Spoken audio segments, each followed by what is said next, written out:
Dear students, today we have to discuss the MCQs of lesson number 1 solid state, and it is based on a particular types of the solid. This is the third video of the solid state, right? तो दोस्तों ये पहले सबसे पहले आपको worksheet निकालने का है प्रिंट आउट हमारी वेबसाइट में जाके, जो वेबसाइट मेंशन की गई है बराबर, और फिर हम उसके एमसीक्यू के बारे में बात करेंगे। आज के जो एमसीक्यूज है वो types of solid, amorphous solid, crystalline solid बराबर, उसके ऊपर से हमने डिजाइन किए हुए हैं। तो पर्टिकुलर टॉपिक ये थियरी बेस्ड टॉपिक है, मतलब मैंने पूरा जो टेबल है आपके सामने लिख के रेडी रखा है। तो क्वेश्चन कहाँ से निकालते हैं और किस तरह से पूछते हैं उसके बारे में हम बात करेंगे, और उसके अंदर से दूसरे कौन कौन से क्वेश्चन बन सकते हैं बराबर फ्रेंड्स। तो सबसे पहला क्वेश्चन है, the property of crystalline solid is not anisotropic, isotropic, hard and dense. तो दोस्तों जब आप क्रिस्टलाइन सॉलिड और एमोर्फस सॉलिड का डिफरेंस चेक करेंगे, क्रिस्टलाइन सामने एमोर्फस, एमोर्फस को नॉन क्रिस्टलाइन भी बोलते हैं। तो जो नॉन क्रिस्टलाइन सॉलिड का कौन सा प्रॉपर्टी नहीं है ऐसा पूछा है, तो क्रिस्टलाइन सॉलिड होता है एन आइसोट्रोपिक होता है, हार्ड भी होता है और डेंस भी होता है, लेकिन वो आइसोट्रोपिक होता नहीं है। तो आपका आंसर आएगा बी, आइसोट्रोपिक। क्वेश्चन कौन सा था, the property of crystalline solid is not, तो आंसर आएगा कौन सा, बी, आइसोट्रोपिक। अब दूसरा क्वेश्चन है, wax is an example of ionic crystal, covalent crystal, molecular crystal and amorphous solid. तो it is the example of molecular crystal. तो wax जो है वो किसका एग्जांपल है दोस्तों, मॉलिक्यूलर क्रिस्टल का एग्जांपल है। Now third question, what one of the following is a molecular crystal, rock salt, quartz, dry ice and diamonds. तो दोस्तों पहले रॉक सॉल्ट जो है NaCl जो होगा वो आपका आयोनिक सॉलिड होगा। क्वार्ट्ज मतलब ये रहा SiO2 क्वार्ट्ज, वो आपका कोवेलेंट सॉलिड रहेगा। ड्राई आइस ये लिखा हुआ है यहाँ पे, ड्राई आइस ये सॉलिड CO2 उसको बोलते हैं हम ड्राई आइस। तो ड्राई आइस जो है वो आपका मॉलिक्यूलर सॉलिड होगा, वो उसका नेचर होगा नॉन पोलर बराबर। और तीसरा लिखा गया है डायमंड, तो डायमंड भी आपका कोवेलेंट नेटवर्क सॉलिड रहेगा बराबर। समझ में आई दोस्तों बात। तो आपको जो थर्ड क्वेश्चन पूछा है उसमें मॉलिक्यूलर क्रिस्टल पूछा है, तो आपका आंसर आएगा ड्राई आइस। अगर रॉक सॉल्ट पूछा होता तो आयोनिक हो जाता। क्वार्ट्ज जो है, quartz and diamonds both are what, covalent network. Is it clear friends. तो टेबल के अंदर से ही हमको जजमेंट करके आंसर लेने का है बराबर। और क्रिस्टलाइन और एमोर्फस का जो टेक्स्ट बुक के अंदर डिफरेंस दिया है वो एक बार पढ़ लेंगे, तो उसके रेफरेंस के अंदर के कोई भी क्वेश्चन हम बना सकते हैं।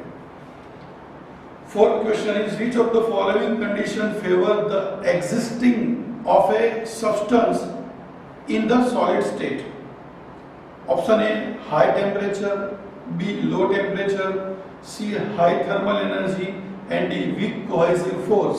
तो option B is your correct answer, low temperature. Now fifth one, which of the following is not a characteristic of a crystalline solid।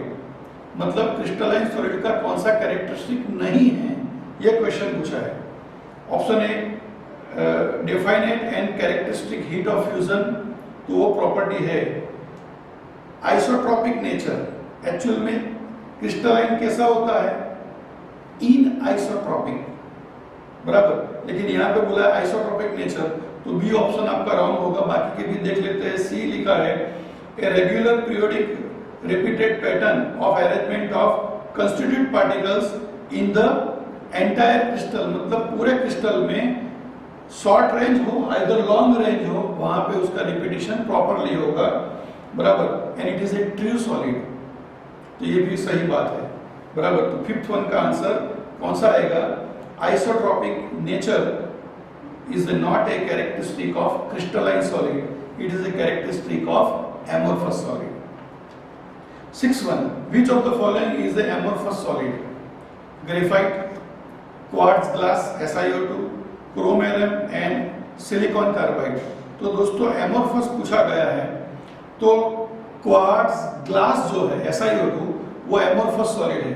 अगर पीछे से मैं ग्लास निकाल देता, ओनली क्वार्ट्ज लिखता, तो क्रिस्टलाइन हो जाता। याद रखने का, it's a microscopic difference.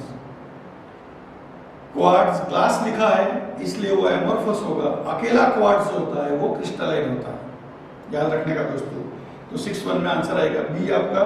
7 question है, विच of the following is true about the value of reflective index of quartz glass. अब क्वार्ट्ज ग्लास जो है वो कैसा है आपका, तो एमोर्फस सॉलिड हो गया। तो उसके लिए पूछा गया कि same in all direction, different in different direction, cannot be measure and always zero. तो क्वार्ट्ज ग्लास के लिए क्या होगा दोस्तों, तो properties are same in all direction. Now 8th one, which of the following statement is not true about the amorphous solid। Amorphous solid के लिए कौन सा स्टेटमेंट ट्रू नहीं है, ऐसा पूछा है। तो पहला ऑप्शन है, on heating they may become crystalline at a certain temperature. वो सही बात है, एमोर्फस को अगर हम हीट करेंगे तो सर्टेन टेम्परेचर पे वो क्रिस्टलाइन हो जाएगा। B option, they may become crystalline on keeping on long time. Yes, amorphous solid can be moulded by heating. उसको अगर हीट करेंगे तो वो मोल्ट हो जाएगा। एज फॉर एग्जांपल प्लास्टिक ले लो, रबर ले लो, नेचुरल रबर, उसको हीट करेंगे तो वो मोल्टेन फॉर्म में आ जाएगा। तो वो भी सही बात है। एंड डी ऑप्शन है, they are anisotropic in nature. तो ये बिल्कुल सही बात है, बराबर, कि ये कौन सा है, not a true about A amorphous solid. तो एमोर्फस सॉलिड दोस्तों होता है आइसोट्रॉपिक होता है, एन आइसोट्रॉपिक होता नहीं है। तो they are what, an isotropic in nature. कौन होता है, क्रिस्टलाइन सॉलिड। एमोर्फस के लिए क्या होता है, दे आर, क्वेश्चन पूछा है उसके रेफरेंस में, which of the following statement is not true about amorphous solid. तो they are an isotropic in nature, वो रॉन्ग स्टेटमेंट है। एक्चुअल में यहाँ पे अगर लिखा होता they are isotropic in nature तो ये सही होता, बराबर दोस्तों। अब 9th क्वेश्चन है, the sharp melting point of a crystalline solid is due to. जो क्रिस्टलाइन सॉलिड है उसका मेल्टिंग पॉइंट शार्प क्यों है, किसकी वजह से है। तो ऑप्शन ए लिखा गया, a regular arrangement of constitute particle observe over a short distance in the crystal lattice. दूसरा, a regular arrangement of a constituent particle observe over a long distance in a crystal. तो दोस्तों जो अपना crystalline structure है उसमें long distance तक क्या होता है, अरेंजमेंट रेगुलर होता है और उसकी वजह से ही उसका शार्प मेल्टिंग पॉइंट होता है, बराबर। तीसरा लिखा है, same arrangement of constituent particle in different direction. And D option लिखा है, different arrangement of constituent particle in different direction. तो आपका आंसर आएगा इसके अंदर बी, लॉन्ग डिस्टेंस तक उसका अरेंजमेंट प्रॉपर है इसलिए उसका मेल्टिंग पॉइंट शार्प है, बराबर। 10th क्वेश्चन है, iodine molecule are held in a crystal lattice by. Iodine molecules are held in a crystal lattice by. तो ऑप्शन लिखा है, London force, dipole force, covalent bond and coulombic force. तो दोस्तों देखो ये रहा आपका आयोडीन I2। तो आयोडीन के अंदर लिखा है nature of bonding force. Iodine में नेचर ऑफ बॉन्डिंग फोर्स कौन सा है, लंडन फोर्स, जिसको दूसरे वर्ड में डिस्पर्सन फोर्स भी बोलते हैं। लंडन फोर्स को दूसरे वर्ड में क्या बोलते हैं दोस्तों, डिस्पर्सन फोर्स। तो आयोडीन में क्या होगा, लंडन फोर्स, बराबर। तो आपका आंसर आएगा ए। अब डाइपोल डाइपोल इंटरेक्शन अगर होता तो डाइपोल डाइपोल इंटरेक्शन किस में है, तो मोलिकुलर सॉलिड में है, लेकिन कौन सा, पोलर। पोलर मोलिकुलर सॉलिड के अंदर क्या होता है, डाइपोल डाइपोल। तो ऐसा अगर आयोडीन की जगह पे मैं क्वेश्चन में HCl और SO2 कर देता तो आपका आंसर हो जाता बी, बराबर। अगर कोवेलेंट बॉन्ड किस में होता है, नेटवर्क सॉलिड में होता है, कोवेलेंट सॉलिड में होता है। तो अगर SiO2 इधर डायमंड इधर सिलिकॉन कार्बाइड में लिखता तो आपका आंसर हो जाता सी। और कूलम्बिक अट्रैक्शन फोर्स इधर इलेक्ट्रोस्टैटिक फोर्स होता है, वो किसके अंदर होता है, आयोनिक सॉलिड में होता है, जैसे रॉक सॉल्ट। एग्जांपल लिखा है NaCl, LiF, CaF2 और MgO। उसमें कौन सा फोर्स रहता है दोस्तों, कूलम्बिक अट्रैक्शन फोर्स। तो फोर्स ऑफ अट्रैक्शन के ऊपर से भी वो क्या निकालते हैं दोस्तों, MCQ निकालते हैं। अब 11th नंबर का क्वेश्चन देखो दोस्तों, which of the following is a network solid. Options are SO2 solid, I2 diamond and H2O ice. तो दोस्तों नेटवर्क सॉलिड में आप देख सकते हो डायमंड जो है वो आपका नेटवर्क सॉलिड है। तो दोस्तों SO2 के लिए कौन सा क्वेश्चन बन सकता है? तो ये रहा आपका SO2। SO2 आपका मोलिकुलर सॉलिड हो जाएगा, पोलर मोलिकुलर सॉलिड, बराबर। अगर आयोडीन के लिए पूछा होता तो नॉन पोलर मोलिकुलर सॉलिड हो जाता, और H2O आइस के लिए पूछा होता तो वो hydrogen bond containing molecular solid हो जाता। तो आपको कौन सा क्वेश्चन पूछा है, एग्जांपल्स, नेचर, फिजिकल प्रॉपर्टीज, उसके ऊपर से वो लोग क्वेश्चन आंसर आपको पूछ सकते हैं। 12th क्वेश्चन है विच of the following is not a characteristic of ionic solid. Option लिखा है very low value of electrical conductivity in molten state. ये रहा इलेक्ट्रिकल कंडक्टिविटी के बारे में। आयनिक सॉलिड के अंदर मैच करो तो क्या है, insulator in solid state but conductor in molten form and aqueous form. तो यहाँ पे पहला ऑप्शन ही आ जाता है आपका very low value of electrical conductivity in molten state. Molten state में वो क्या होता है, गुड कंडक्टर होता है। याद रखने का, सॉलिड स्टेट के अंदर ही आयोनिक सब्सटेंस इंसुलेटर होता है। आपने देखा होगा जब बुखार आता है तो NaCl वाला NaCl को पानी में डिसॉल्व करके फिर उसके पोछे लगाए जाते हैं। सॉलिड NaCl डाला नहीं जाता है। तो सॉलिड NaCl जो होता है वो क्या होता है दोस्तों, इंसुलेटर होता है, लेकिन उसका aqueous form are good conductor of heat and electricity. आपने 3 इडियट्स फिल्म देखी होगी दोस्तों, उसमें आमिर खान ने बोला था क्या, वो लोग बोल रहे थे कि हमने तो किताबों में पढ़ा था, इसने प्रैक्टिकल करके बताया, because salted water are good conductor of heat and electricity. बराबर, याद है ना? ओके फ्रेंड्स, तो इसके अंदर आपका आंसर आएगा ए 12th वन के अंदर, बराबर। बी ऑप्शन में लिखा है ब्रिटल इन नेचर, तो लिखा है ब्रिटल एंड हार्ड, बराबर। Very strong force of interaction NaCl के अंदर होता है, and isotropic in nature, in isotropic why, क्योंकि ionic substance are always crystalline. तो आपका ए ऑप्शन 12th वन में रॉन्ग है, बराबर। 13th question, graphite is a good conductor of electricity due to the presence of. तो network solid जो है, covalent solid में graphite is the exceptional case. It is a soft but good conductor of electricity, क्योंकि उसमें sp2 hybridisation होता है, मतलब एक इलेक्ट्रॉन फ्री रहता है। तो यहाँ पे लिखा है lone pair of electrons, free valence electron, cations and anions. तो यहाँ पे आंसर आएगा आपका फ्री वैलेंस इलेक्ट्रॉन की वजह से it is good conductor and soft in nature. अगर डायमंड होता तो वो इंसुलेटर होता और वेरी हार्ड हो जाता, बराबर। ओके फ्रेंड्स, उसके बाद लिखा है graphite can not be classified as a conducting solid. तो कंडक्टर तो है, मतलब क्लासिफाइड होता है। Network solid, it is a part of network solid, बराबर। कोवलेंट सॉलिड, तो उसके अंदर कोवलेंट बॉन्ड होता है, लेकिन वो आयनिक सॉलिड नहीं है। आयनिक सॉलिड के अंदर क्या होता है, तो एक पॉजिटिव आयन होता है, दूसरा नेगेटिव आयन होता है, जैसे NaCl, KCl, they are called as ionic solid. तो graphite is not classified as a what, ionic solid. And 15th question है which of the following is a covalent crystal। तो rock salt, ice, quartz and dry ice. तो दोस्तों covalent crystal क्या होगा, quartz. SiO2 का जो part होता है quartz, it is your what, covalent. अगर आप पहला ऑप्शन देखो रॉक सॉल्ट, तो वो आयनिक में जाएगा।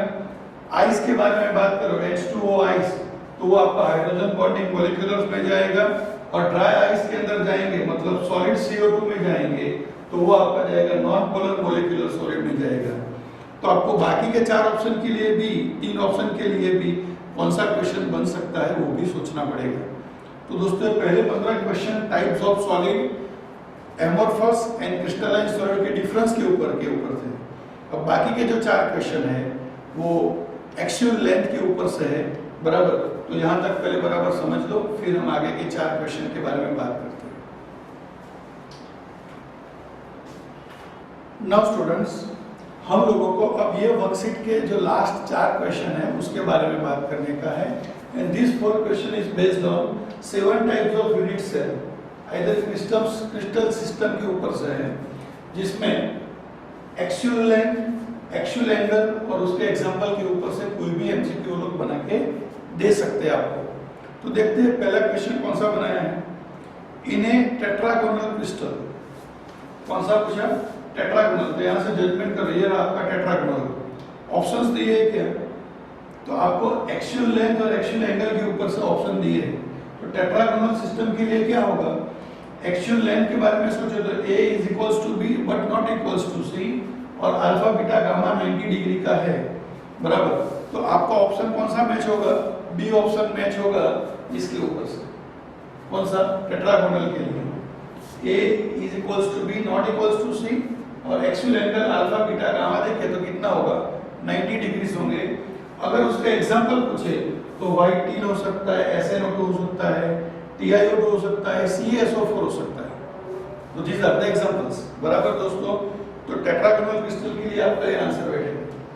अब देखोगे 17 question, in a hexagonal crystal.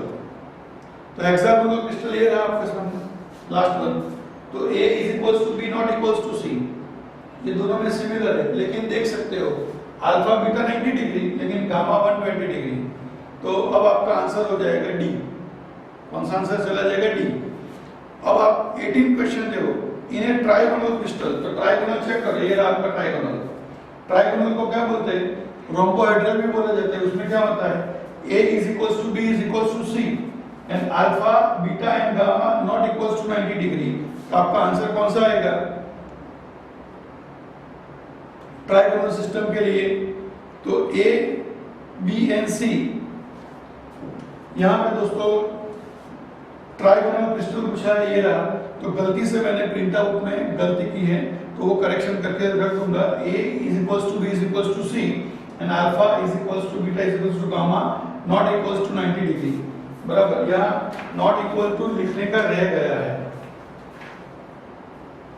बराबर। तो फ्रेंड्स यहाँ पे क्या गलती से नॉट इक्वल्स टू किया, लेकिन वो आएगा आपका इक्वल्स टू, बराबर। और 19 क्वेश्चन देखेंगे कि in a cubic crystal. Cubic crystal का मतलब सिंपल क्यूब देखेंगे तो a is equals to b is equals to c and alpha beta gamma कौन से डिग्री का रहेगा, 90 डिग्री। उसके एग्जांपल देख सकते हैं, copper, NaCl, KCl, ZnS and diamond are the example of cubic system. तो आपको अगर ऑर्थोरोम्बिक के बारे में इधर रोम्बिक के बारे में पूछा होगा तो क्या होगा, a is not equals to b not equals to c and alpha beta gamma 90 degree का होगा। अगर मोनोक्लिनिक के बारे में पूछा तो a is not equals to b not equals to c actual length. लेकिन एक्चुअल एंगल के बारे में पूछे तो क्या होगा, alpha gamma 90 degree but beta is not 90 degree, बराबर। ट्राइक्लिनिक के बारे में पूछा होता तो a is not equals to b not equals to c and alpha not equals to beta not equals to gamma not equals to 90 degree. तो ये हिसाब से एक्चुअल लेंथ और एक्चुअल एंगल के ऊपर से आपको क्वेश्चन आंसर बना के दे सकते हैं। इधर उसके कोई एग्जांपल के ऊपर से पूछ सकते हैं, कोई CuSO4 कौन से टाइप का है, तो CuSO4 कौन से टाइप का होगा, ट्राइक्लिनिक टाइप का होगा। आपको पूछेगा भाई सिनेबार कौन से टाइप का होगा, तो हेक्सागोनल होगा। तो इस तरह से टेबल के अंदर से भी आपको कोई ना कोई क्वेश्चन ये लोग दोस्तों पूछ सकते हैं। दोस्तों मैंने मेरे हिसाब से ये टॉपिक के रिलेटेड 19 क्वेश्चन का एक PDF बनाया और आपको समझाने का ट्राई किया, बराबर। ये टेबल्स अगर याद रहते हैं तो ये क्वेश्चन आंसर अटेम्प्ट करने का हमारे लिए बहुत इजी रह जाएगा। ओके फ्रेंड्स, तो मैं आपको इतना ही रिक्वेस्ट करूंगा कि मेरी YouTube चैनल है और वेबसाइट है वो अपने दोस्तों के साथ शेयर कीजिए, लाइक कीजिए और सब्सक्राइब कीजिए। Okay friends, thank you very much.